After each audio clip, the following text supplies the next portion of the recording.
Hello everybody, this is the Pocket Passer. I'm your host, Randy White. I hope all of you are having a fantastic day. I know I am. Madden released their top 25 quarterback ratings yesterday morning, and I'm going to react to my opinion on each of the ratings. Overall, after looking at the list, I feel like it's solid, but there's some things that I, of course, do strongly disagree with. I think they pretty much nail the top three. I think it's hard to mess up. Number one, you got Patrick Mahomes at 99 overall.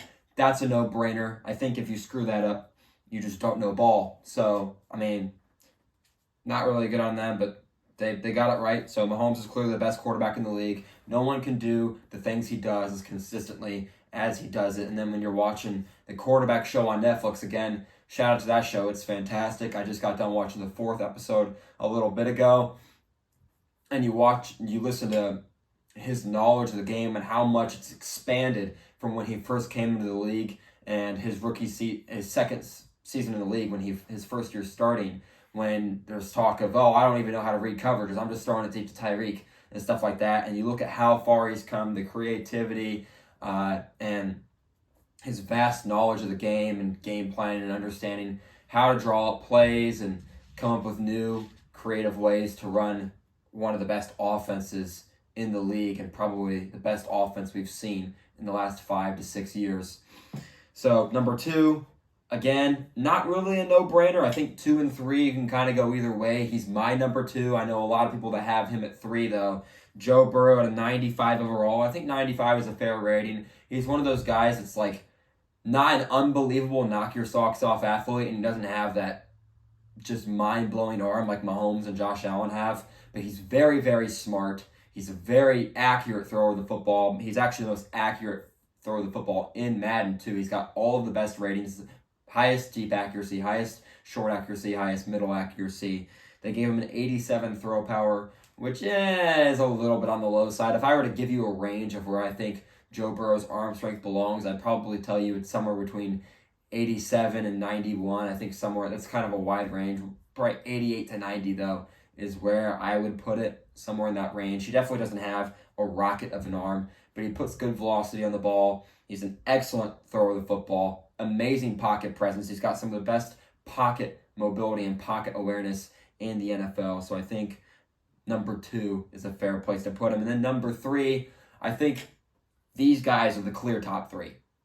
And I think the guy they have at 3, I've said this before, he's my number 3, and I think when he plays his best ball, I think he's the best player in the NFL. I don't think anyone can reach his peak. It's unbelievable what he can do with his legs, with his arm, when he is firing on all cylinders. Josh Allen is a 94 overall. I think that's probably around the right spot for him. I think Burrow's somewhere in that 95, 96 range. I think Allen also falls in that 94 to 96 range. I think the one problem with Allen is his ceiling is a 99, but the problem with him is inconsistencies are going to bring that down. So 94 is not an outlandish place to put him. I think it's somewhat fair.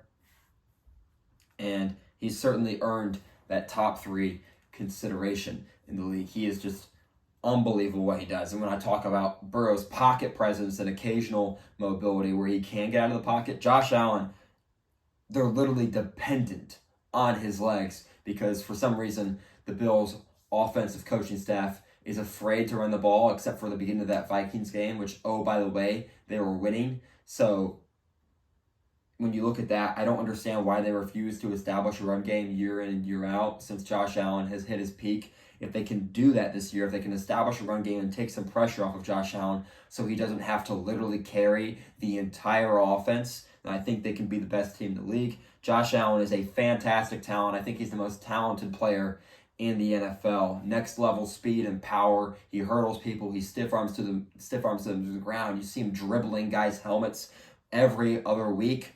He has the strongest arm in the league, in my opinion. He's got an unbelievable arm. He can make every play, every throw on the field since he has changed his mechanics to a rotational throw 3 seasons ago when he first had his MVP caliber season, when Stephon Diggs came there and Brian Daboll transformed his playing ability and got him to that next level. He's been fantastic ever since, and he's 100% earned that number 3 spot. Number 4, this is where I disagree, but I'm not upset. I wouldn't put Lamar Jackson at 4. but I would put him at 5, so I get it.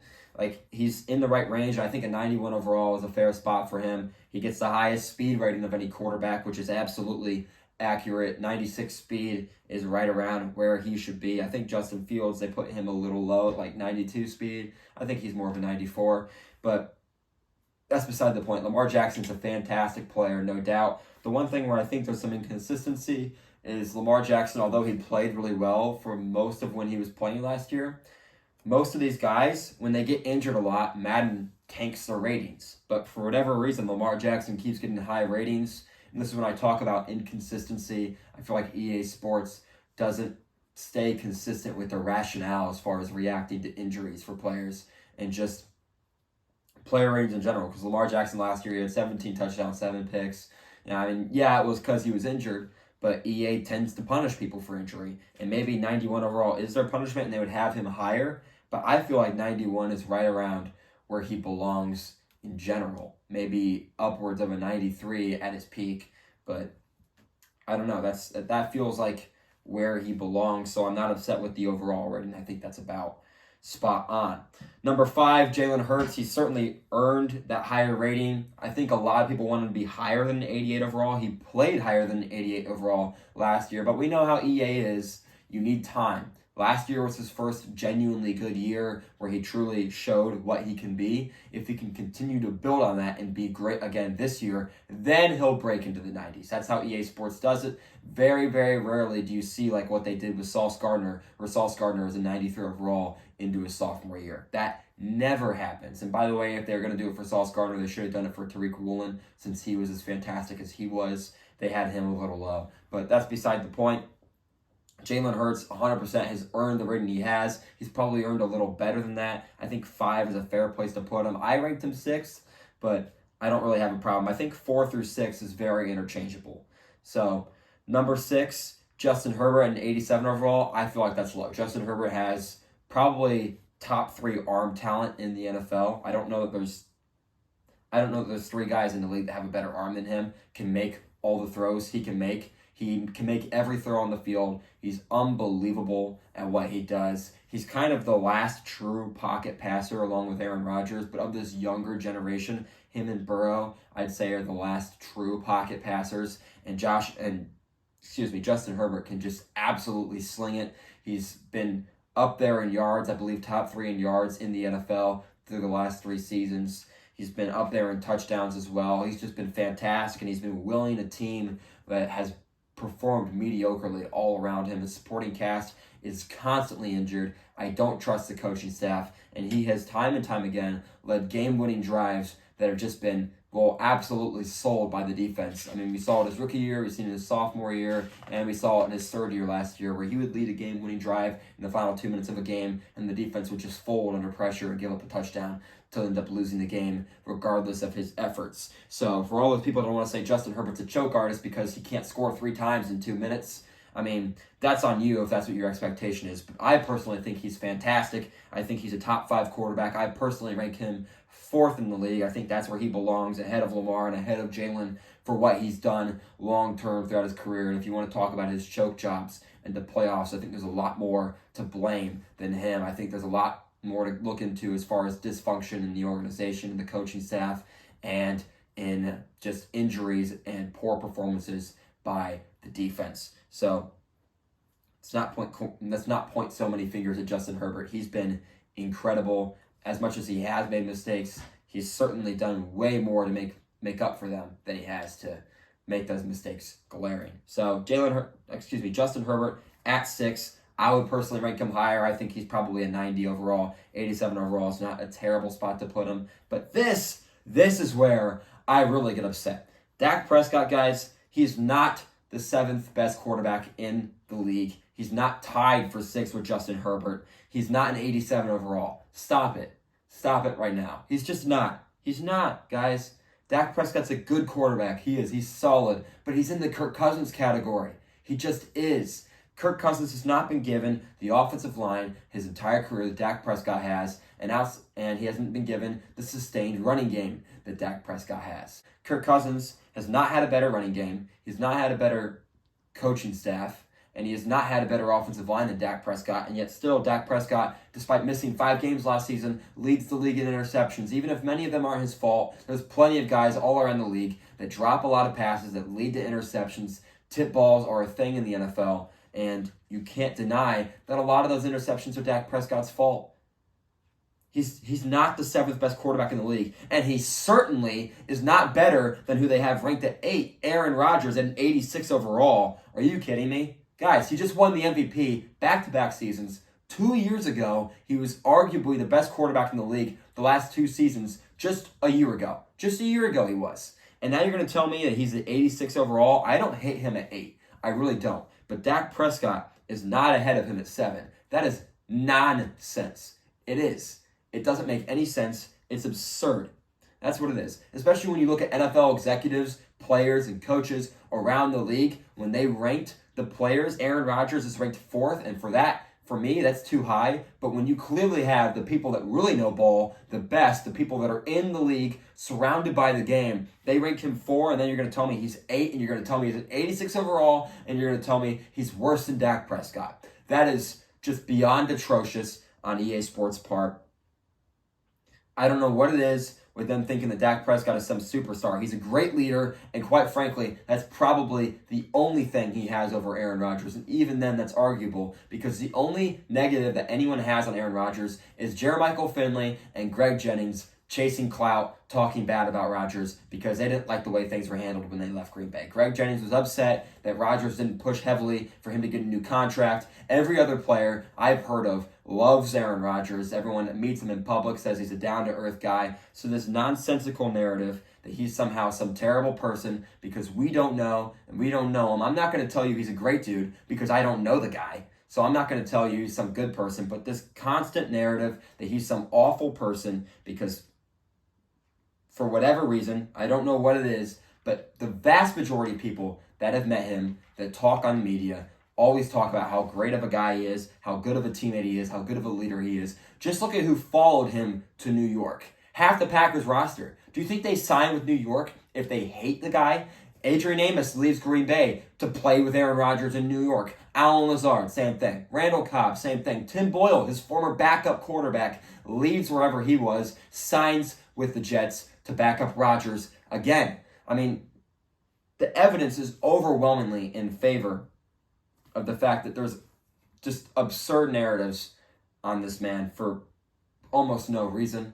And I'm not just saying that because I grew up with the guy and he's the reason I got into football. And if not for him, who knows, maybe I wouldn't be recording this podcast because I just wouldn't be as interested in the game. Who knows? That's not the reason I'm saying it. I'm saying it because if you look at the situation with an objective eye, with a critical eye, and you gather the facts and you look at what people are saying, the reality is that the loudest talkers aren't always the most right ones, and you got to look at the majority. And the majority says the opposite of what Greg Jennings goes on and says because he wants clout and he wants people to pay attention to him. And oh, look at me. I have this hot take about a super good quarterback, so I'm going to go ahead and tell you he's a bad dude. Same thing happened with Tom Brady and the Deflategate nonsense. He's really good. Let's tear him down. It's just this constant hatred for success where people look at a guy and people look at someone that's really successful and they say, how can I tear them down? And that's what it's been year after year. People are going to be coming after Patrick Mahomes in the same way. I'm sure of it in a couple of years. And it's going to be some stupid narrative about he said something mean to someone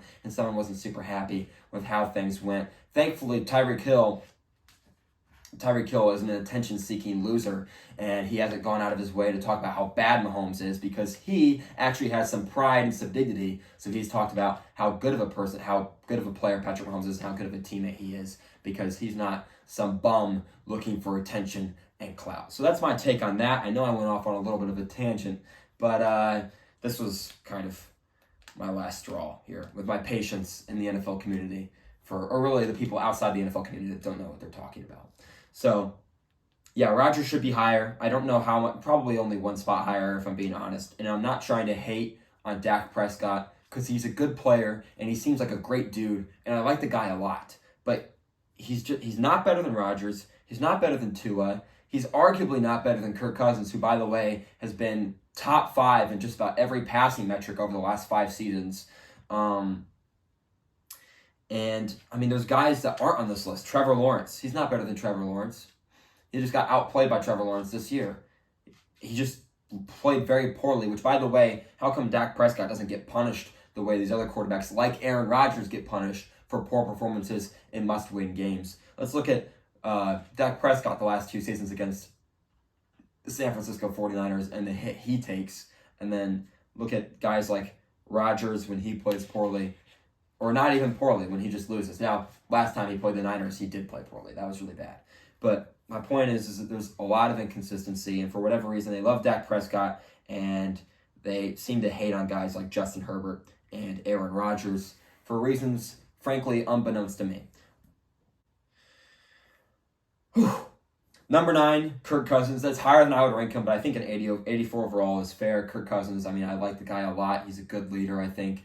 I think he's got a good head on his shoulders. He's a very solid player, and he can make some impressive plays at times. There's just a glass ceiling on what he's able to produce. I think an 84 demonstrates that somewhat fairly. This is a guy that's perfectly capable of leading a high-flying, high-scoring, and very productive offense, but there's some limitations on what can really be done down the stretch in important games. So yeah, I think an 84 is fair. I think 9 is somewhere in that range. I personally think 2 is better than him, who they have at 10 and 83 overall. I think given the injuries, we know how EA Sports is with injuries. You know, guys are going to take a hit if they're missing time, especially if they miss time a bunch. So 83 overall for Tua Tagovailoa, I think is pretty fair. I mean, he's equipped with a very good offense and a very, very smart offensive head coach who I think is going to lead the Dolphins to some very solid success in the future. I really, really like Mike McDaniel. I think he's a great head coach. I think he's going to have the Dolphins set up for some very solid long-term success as long as Tua can stay healthy. I mean, they almost beat the Bills without Tua this year, somewhat thanks to some erratic Josh Allen turnovers, but really, really impressive job by Mike McDaniel. So a shout out to him. I think Tua is a very solid quarterback. I think he's underrated because of how, I guess, untalented he is. You know, he's got a very limited arm, limited mobility, but he's very, very smart. He's a fantastic rhythm thrower of the football. And I've broken this down before, but when you talk about a guy who can get to the back of his drop, take a hitch, and that ball's out in the hole in the zone, and he's hitting his speed guys on time, in rhythm, out in front of him, in stride, and that's how you get good yak yardage, because you got a guy that can throw the ball accurately. Now, the one thing that he does struggle with is getting the ball out in front of guys on go routes. You see him underthrow Tyreek Hill and Jalen Waddle routinely because they're so wide open, and you know you'd like to see him do that a lot less. But short intermediate, he's one of the best quarterbacks in the league. I would say he's probably top 5 in short and intermediate. The problem is that long range, it kind of starts to get a little dodgy, especially when he wants to take a couple hitches and let it go instead of just letting it go on rhythm at the back of his drop. If he starts to do that more, I think he's going to be able to be more productive downfield throwing the football, because his arm is very limited, but he does a lot of stuff very, very well. Again, he's a precise throw of the football. He makes good reads quickly, and he gets the ball out to his speed guys in space very, very effectively. So overall, it's not the worst top 10 I've ever seen. Really, my big gripe would be Justin Herbert should be higher, and Dak Prescott should be lower. And I think Trevor Lawrence belongs in this list. I don't think Kirk Cousins is really a top 10 quarterback, but I understand that last year was Trevor Lawrence's first good year, so an 82 overall isn't really ridiculous for him. They have him as the 11th best quarterback in Madden, and I think that's not really a terrible place to put him. I've kind of wrestled with that same thing, where does Trevor Lawrence belong? I think this year he easily cracks into that top 10. I think next year we'll see him. I think throughout the year this year we'll see Trevor Lawrence move in to the top 10 quarterbacks in Madden. Here's the other thing I have a huge complaint with. Matthew Stafford, in order to find his overall rating, you have to go to the third page of ratings on EA Sports website where they have the ratings posted. Matthew Stafford is a 75 overall. He just won the Super Bowl 2 seasons ago. He was fantastic with the Lions, not the Lions. He was fantastic with the Lions for years, but with the Rams, he was great. I know he led the league in interceptions that year, but he was very, very good nonetheless. He played, 9 games this year, threw 10 touchdowns and 8 picks, so he did not have a good year this year, no doubt about it. But his supporting cast was very poor. They didn't have the running game was non-existent. It did not exist. They could not run the football. Cam Akers turned the ball over a ton. The running backs turned the ball over a lot. fumbles left, right, and center. Offensive line could not keep Matthew Stafford protected to save their life. So I think having Matthew Stafford ranked as low as he is at a 75 overall is just straight up disrespectful. You got to give the man a low 80 at the very least still. He hasn't done anything to prove that he's still not that guy. He was beat up last year a lot, and his supporting cast played very poorly around him. I don't think it's fair to tank him as much as they did after how good he was for the Rams his first year there. So I think that's a disservice. I think Deshaun Watson at a 78 is even a little low, but then again, he hasn't proven himself yet, so it's probably close to fair. Russell Wilson took a big hit after one bad year. I don't know how fair that is to tank him as badly as they did after one bad year. I think you got to wait a little bit and say, hey, let's give this man a chance to bounce back next year. But other than that, I mean, it's not the worst list ever. They nailed the top three, I think. I think there's an argument to be made from 4 through 6. I think 4 through 6 is fair. I don't agree with it, but it's fair. I personally would jumble it around. I have Jalen Hurts at 6, Lamar at 5, and Justin Herbert at 4, but not terrible. Dak Prescott and Aaron Rodgers is really where I have my big gripe. I think Rodgers deserves to be a couple overalls higher. I think Dak Prescott has to be a couple overalls lower and a couple spots lower. I think Tua's in the right spot. I think Kirk's a little high, but I really can't complain. He's earned the spot he's at, so I don't really have a problem with it. And I think you look at guys like Trevor Lawrence and Geno Smith, where Geno Smith has been bad his whole career, so one good year isn't going to propel you into a top 10 spot. He's the 12th best quarterback in Madden, and like an 81 or an 80 overall. I think that's fair. I think you got to say, hey, give us one more year of productivity, and if he's good again this year, we'll see him crack the top 10. We'll see Trevor Lawrence crack the top 10. So all in all, good job by EA Sports. I just have a big bone to pick with the Aaron Rodgers and Dak Prescott placement. Other than that, not too bad. So that's all I got for you guys. Thank you all so much for watching. If you enjoyed this video, if you want to see more of my content, make sure to follow me on Instagram and TikTok. If you watched one of my clips on Instagram and TikTok, feel free to leave a comment on there. Leave a comment on this video if you feel strongly about one of my takes. If you think I'm being a biased homer for Aaron Rodgers, which I promise I'm not. I'm just looking at it with a critical eye. But if that's the way you feel free to let me know in the comments. Leave a like if you liked it. Leave a dislike if you hated it. Subscribe if you want to see more of my content. Hit the bell icon if you want to be notified when I post more videos. Thank you all so much for watching. I will see all of you in the next video.